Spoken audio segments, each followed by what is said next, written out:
The wrangling over the layout of the America's Cup Village in Auckland could be nearing an end, with Team New Zealand cautiously optimistic about yet another plan unveiled today. The fourth plan drops a planned extension of Hobson Wharf, creates more space on land at Wynyard Point, and is a 45-metre extension of the Halsey Street Wharf. Team New Zealand boss Grant Dalton says he's a bit pissed off about one change, but stronger words are being used by opponents of the wharf extension. This is a balancing act. Oh boy, in Auckland. And all of that comes on the same day the team's old nemesis, Jimmy Spittle, joined their challenger partner, Luna Rossa.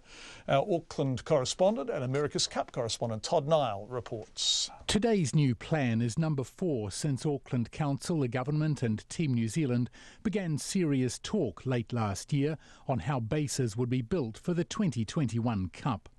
But for Michael Goldwater, the co-founder of the lobby group Stop Stealing Our Harbour, retaining any wharf extension is a no-go. Nothing's changed in our position. We don't think that creating a rugby field into the harbour made of concrete is a great outcome for Auckland or the Wynyard Harbour.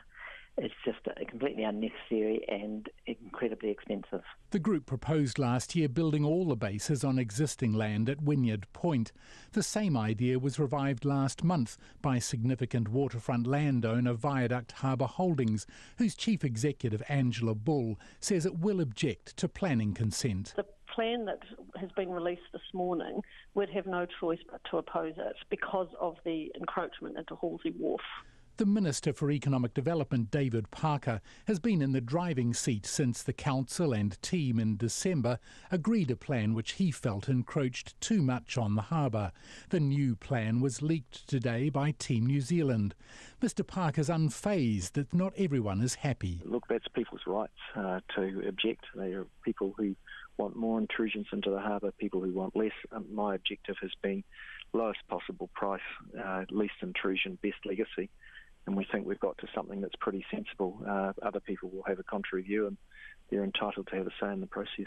The Minister says the new plan is the cheapest of 4 options at $140 million, $11 million cheaper than a variation proposed by Team New Zealand and $35 million cheaper than the original December plan.